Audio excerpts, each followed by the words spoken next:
Hello and welcome back to another video. जो आप league से एक्सपेक्ट करते हैं, जो प्रो कबड्डी से डिलीवरी की एक्सपेक्टेशन होती है, वो डिलीवर करते हैं। जिस तरीके से लास्ट के 2 डेज गए हैं, जिस तरीके से जो गेम्स हुए हैं, उनको देखकर मुझे लगता है कि ये आप कहेंगे कि पीक ऑफ द लीग है। जिस तरीके से टीमें खेली हैं, रिवेंज वीक को काफी ज्यादा इंपॉर्टेंस दी गई थी और इम्पोर्टेंट रहा भी वो वीक। कुछ टीमों के लिए बहुत ही इम्पैक्टफुल रहा। और अब अगर आप टेबल की पोजीशन देखेंगे तो मुझे लगता है चीजें बहुत बदल गई हैं। और उन सब चीजों के ऊपर बात करेंगे। सभी चीजों में डिटेल में बात करेंगे जो गेम्स हुए हैं। उससे पहले अगर आप चैनल पर नए हैं तो चैनल को सब्सक्राइब कीजिए, वीडियो को लाइक कीजिए। हम 2 सेकंड वेट करेंगे और फिर इन डिटेल रिव्यू पर जाएंगे।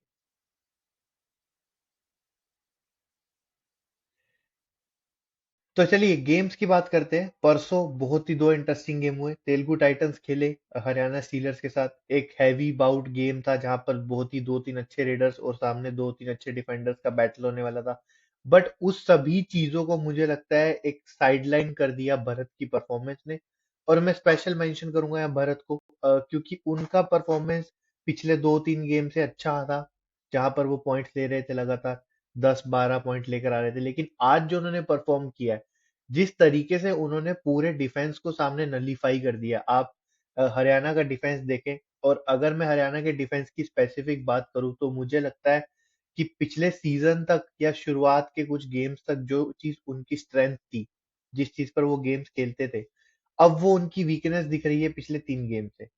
और उस चीज को देखते हुए मुझे लगता है कि अभी इस वक्त सॉल्यूशंस नहीं है हरियाणा के पास। क्योंकि किसी गेम में अगर आप 9 या 8 डिफेंडर अलग अलग कॉम्बिनेशन में यूज कर लेते हैं, वो दिखाता है कि कोच भी इस वक्त डेस्परेट है। तो मुझे लगता है काफी चीजें गलत हो रही हैं हरियाणा के लिए। हरियाणा में डिटेल पे बात करें उससे पहले मैं भरत के बारे में बात करना चाहूंगा।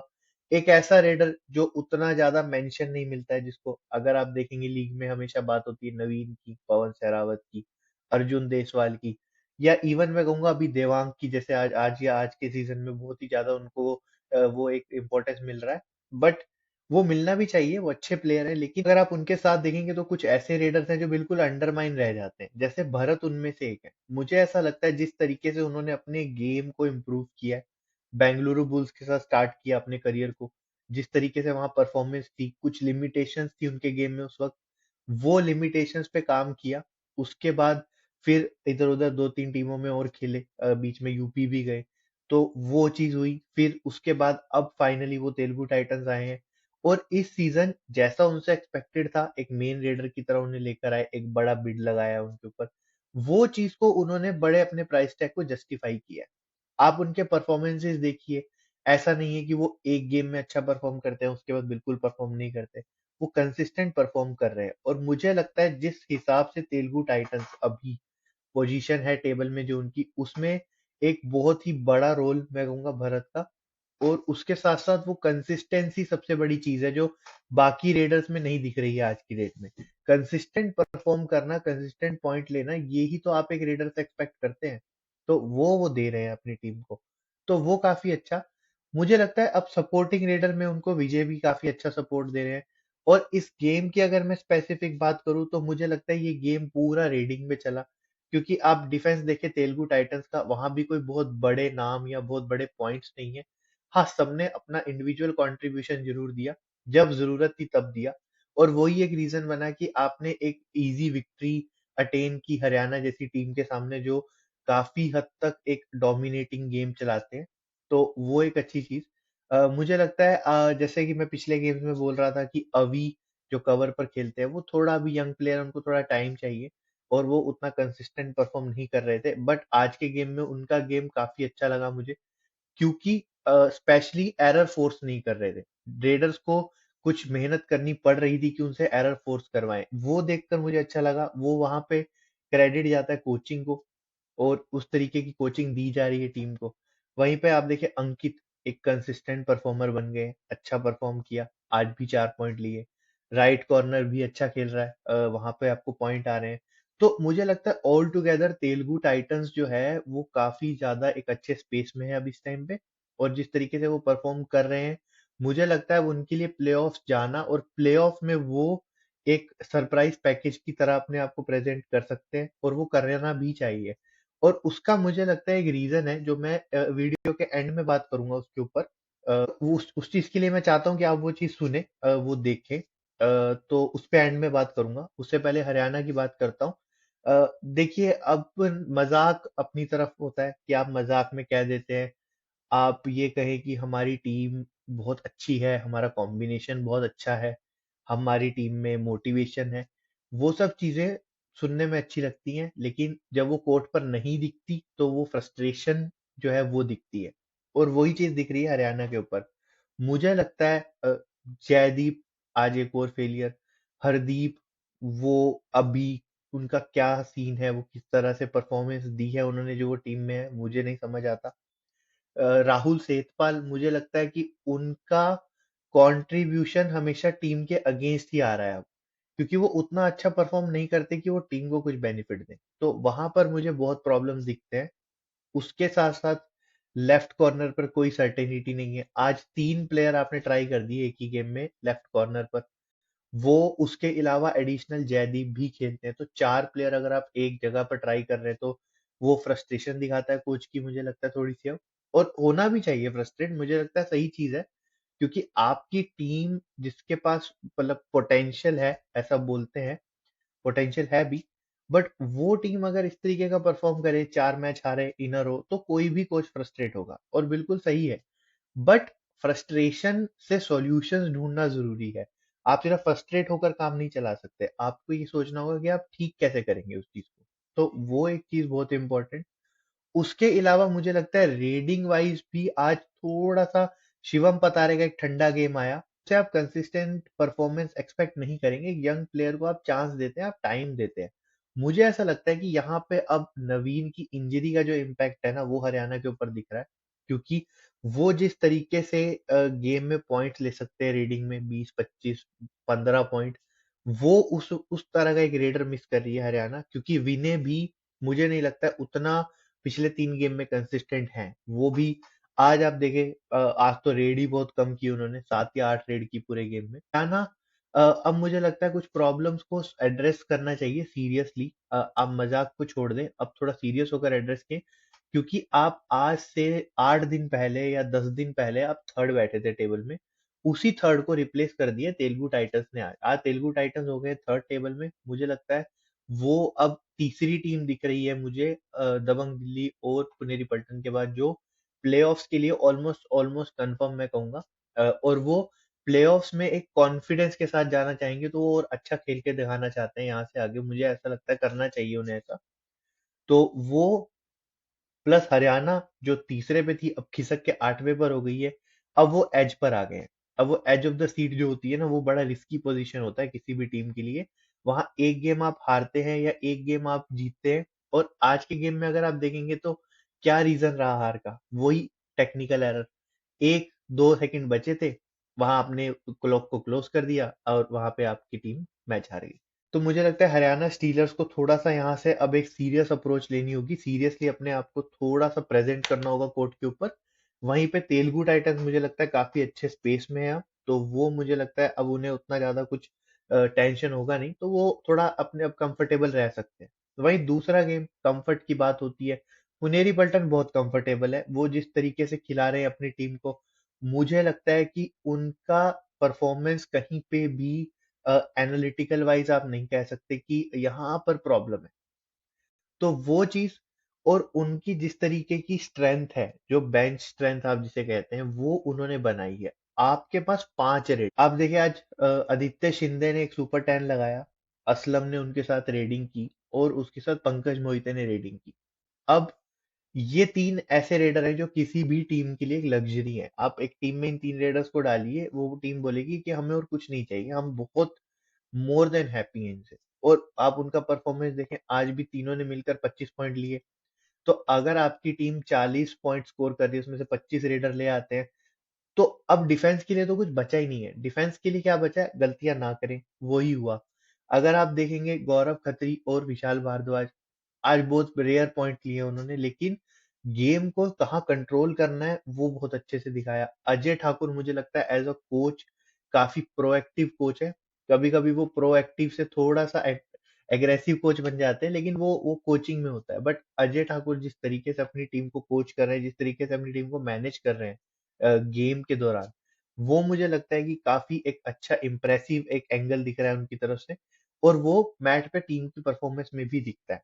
डिफेंसिव वाइज बहुत अच्छा, अटैकिंग वाइज बहुत अच्छा। बेंच स्ट्रेंथ की मैंने बात की, मोहित गोयत और सचिन तंवर, दो ऐसे रेडर जो प्रो कबड्डी में ऑलरेडी एस्टेब्लिश्ड रेडर्स हैं, जिनको ऑक्शन में अगर आप छोड़ेंगे तो मुझे नहीं लगता है वो 50 लाख से कम जाएंगे। तो वैसे जो आपके रेडर्स हैं वो अनटच अगर चले जाते हैं, तो वो दिखाता है कि आपने कितना एक बैलेंस स्क्वाड क्रिएट किया और कितना एक बैलेंस आपकी टीम परफॉर्म कर रही है, कि आपको जरूरत नहीं है उन प्लेयर्स की। तो वो एक बहुत ही इंप्रेसिव चीज। तो मुझे लगता है कि उस गेम में पुनेरी पल्टन के लिए तो ये बहुत ही अच्छा गेम। वहीं पे यू मुंबा पे आए, तो यू मुंबा मुझे समझ नहीं आता है कि उनको क्या प्लान दिया जाता है, क्या उनकी स्ट्रेटेजी होती है। आज देखें, चारों डिफेंडर्स, मुझे नहीं पता वो क्या कर रहे थे कोर्ट के ऊपर। मैंने वो मैच देखा और मैं ये सोच रहा हूँ कि क्या ये सुनील, परवेश, जो इतने बड़े बड़े नाम हैं प्रो कबड्डी में, वो खेल रहे हैं? मतलब सीरियसली मुझे समझ नहीं आ रहा था कि मैं किस किस टीम का गेम देख रहा हूँ। मुझे ऐसा लगा कि मैं एक यूथ टीम का गेम देख रहा हूँ, जिस तरीके से पुनेरी पल्टन उनको चला रही थी। आप देखिए, आकाश शिंदे ने आज बड़े ही आसानी से सुनील को डॉज किया इतनी बार। सुनील भी उस रिदम में नहीं दिखे। अब आप ये नहीं कह सकते आज रिदम नहीं थी या पिछले गेम में रिदम नहीं थी। आप जिस सिचुएशन में अभी गेम है, जिस सिचुएशन में लीग की अभी वीक्स चल रहे हैं, उसको देखते हुए मुझे नहीं लगता किसी भी दिन आप किसी भी प्लेयर से ऑफ डे एक्सपेक्ट करेंगे, क्योंकि हर गेम आपको टेबल में कहाँ से कहाँ पहुंचा देगा आपको नहीं पता। तो वो एक प्रॉब्लम। प्लस मुझे लगता है परवेश और लेफ्ट कॉर्नर तो एग्जिस्ट ही नहीं कर रहे हैं यू मुंबा के लिए।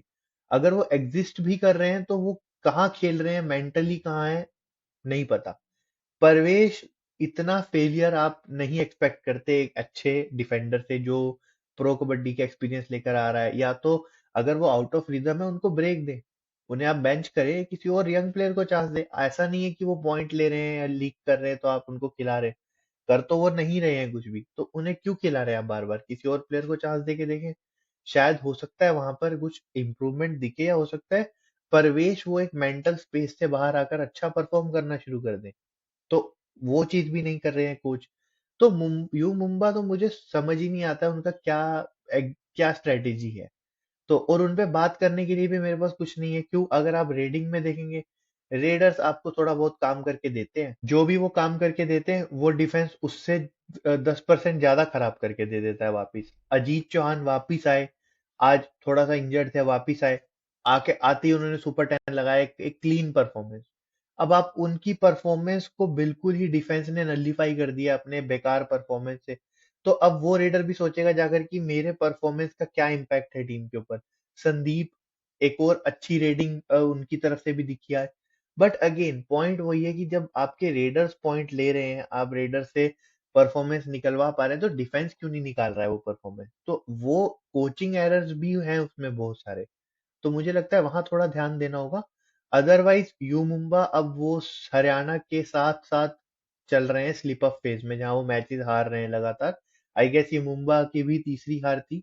तो अगर उनको भी इसी तरीके से और मैचेस हारेंगे तो वो भी मुझे नहीं लगता है कि अब ज्यादा इस सीजन में उनको कुछ परफॉर्मेंस आने वाला है। तो इस गेम में मुझे लगता है कि काफी एक कंसोलिडेटेड परफॉर्मेंस पुनेरी पल्टन का मैं कहूंगा। और वैसा एक्सपेक्टेड था वैसे तो मुझे, क्योंकि पुनेरी पल्टन एक बहुत ही कंपोज टीम है। और अगर वैसा परफॉर्मेंस आप एक्सपेक्ट नहीं करते, आप यू मुंबा से अच्छा परफॉर्मेंस एक्सपेक्ट करते हैं, तो वो नहीं दिखा आज की गेम में। अब उसके बाद आगे क्या है, वो अब आपकी बहुत सी प्रॉब्लम्स हैं जिनको एड्रेस करना जरूरी है।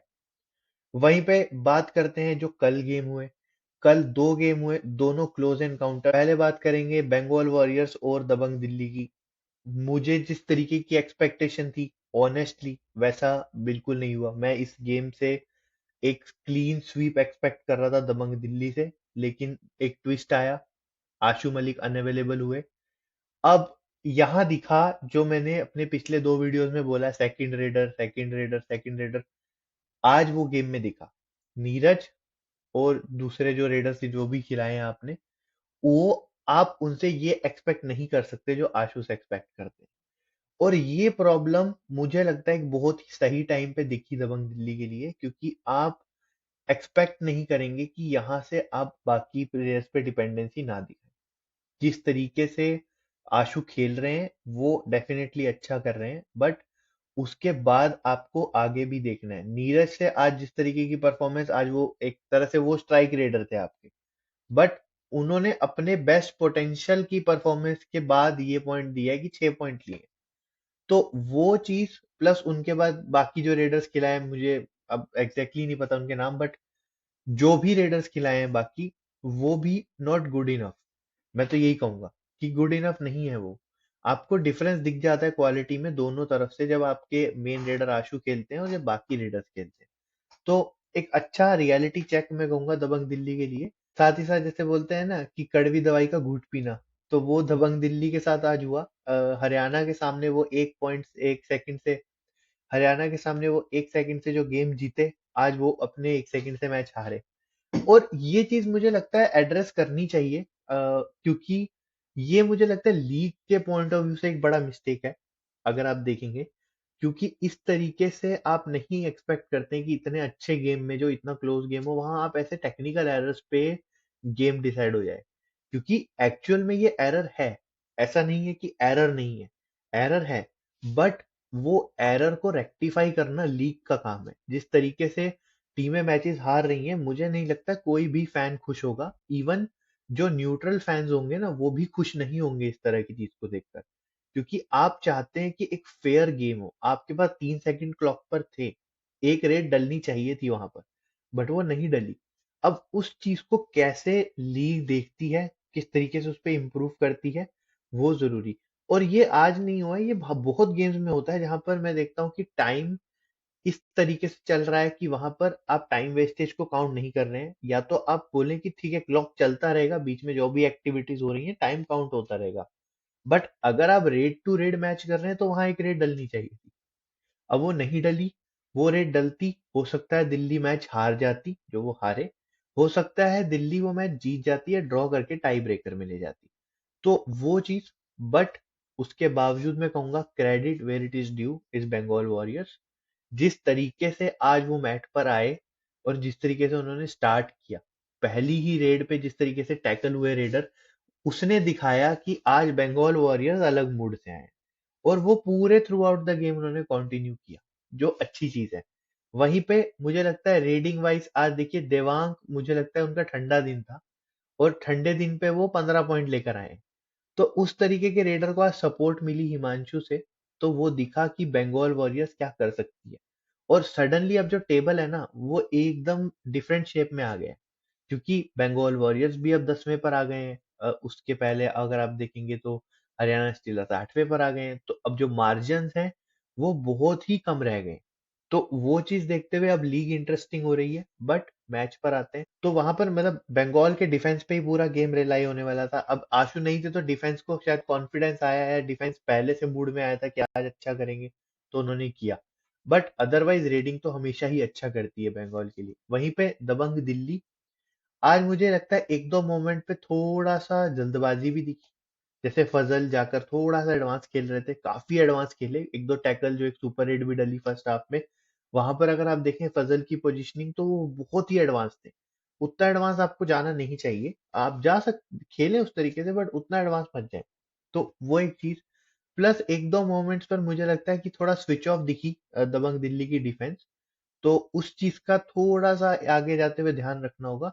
अदरवाइज आई थिंक रेडर की प्रॉब्लम के अलावा मुझे दबंग दिल्ली में अभी कोई प्रॉब्लम नहीं दिखती है, जो मुझे लगता है कि एकदम से ठीक करने वाली हो।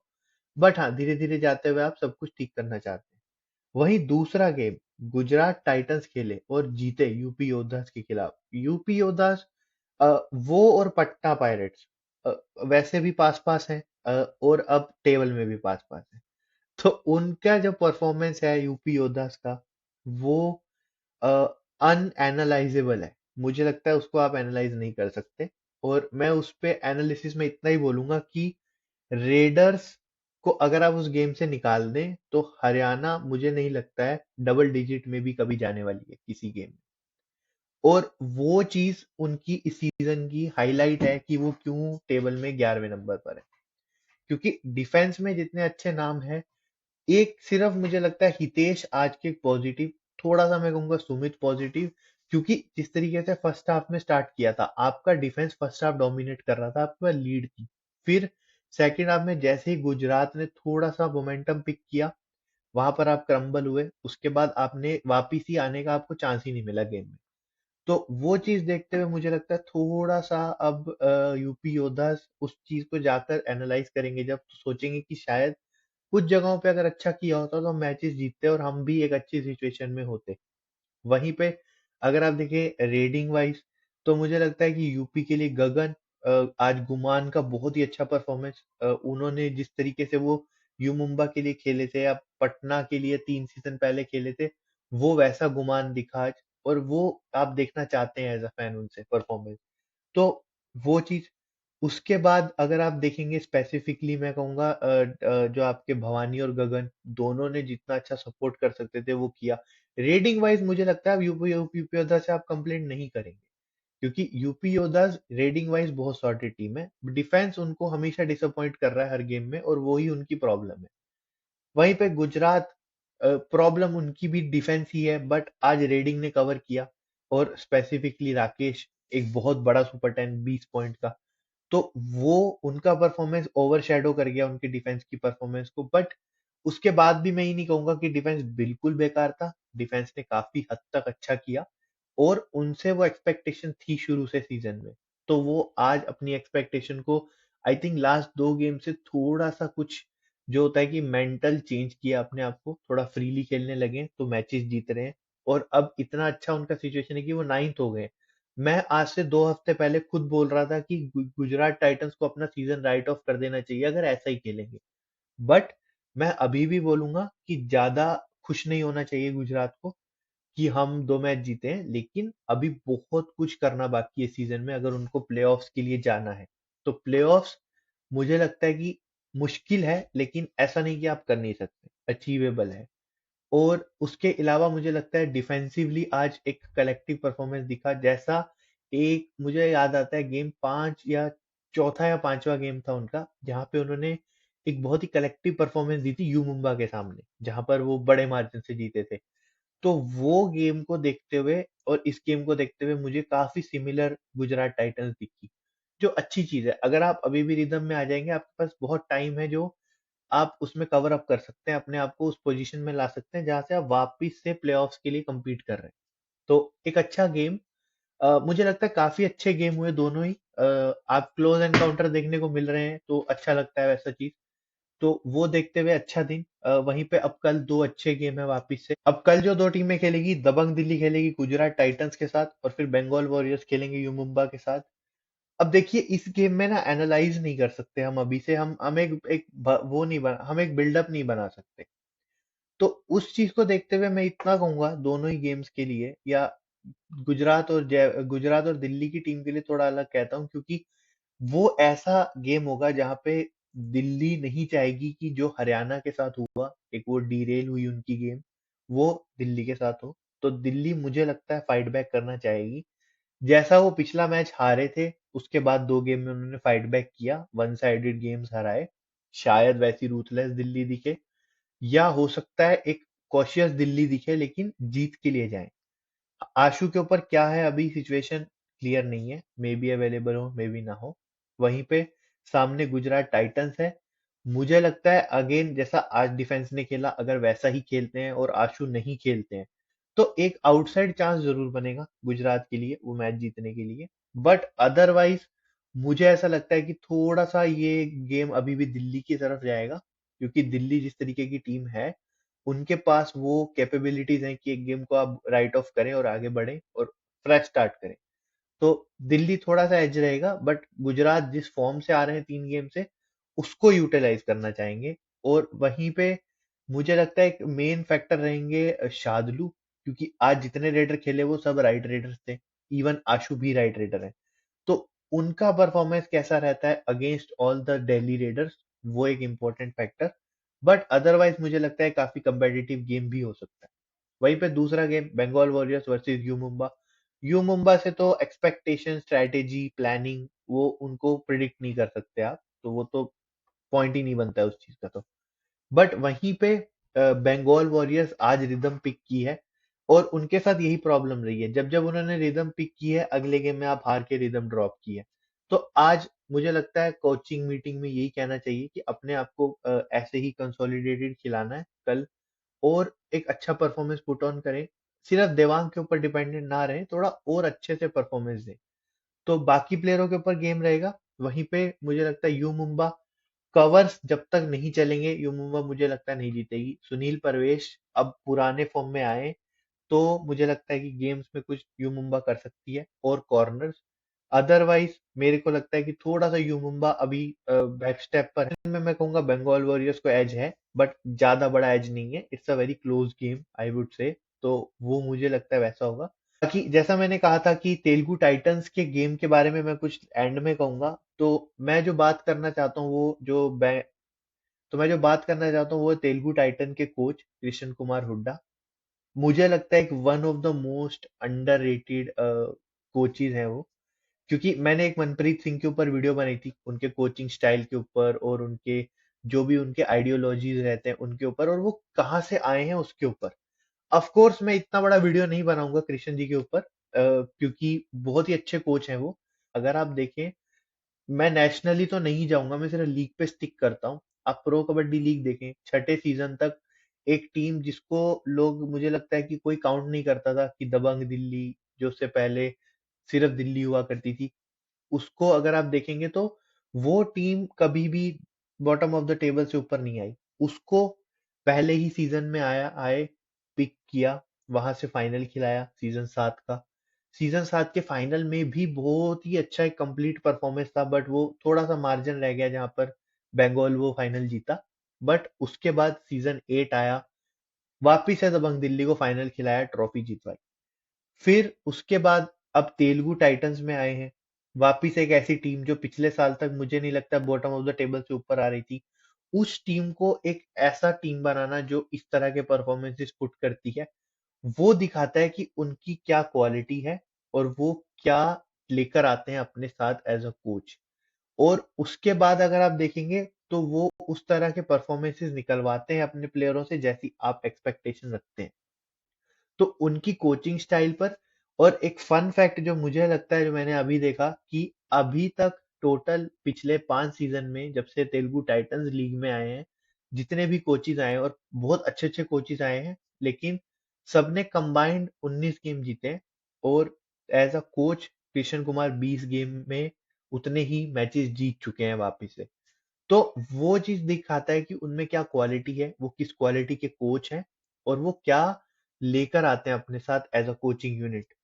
तो उनके ऊपर मुझे ये बात करनी थी। तो उनकी कोचिंग कैसी रहती है आगे वो देखेंगे सीजन में, बट हाँ एज अ कोच मुझे लगता है मैं उनको उतना ही रेट करूंगा जितना मैं बाकी कोचिस को करता हूँ, जैसे मनप्रीत सिंह है, या रणधीर सिंह शेरावत है, या बीसी रमेश है। उनको वहीं पर आप उसी टीयर में रखेंगे, उससे नीचे आप उनको रैंक नहीं कर सकते।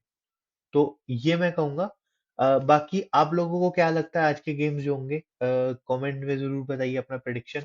वीडियो पसंद आया तो वापस वीडियो को लाइक कीजिए, चैनल को सब्सक्राइब कीजिए अगर आपने नहीं किया। Stay tune, and thank you so much for watching.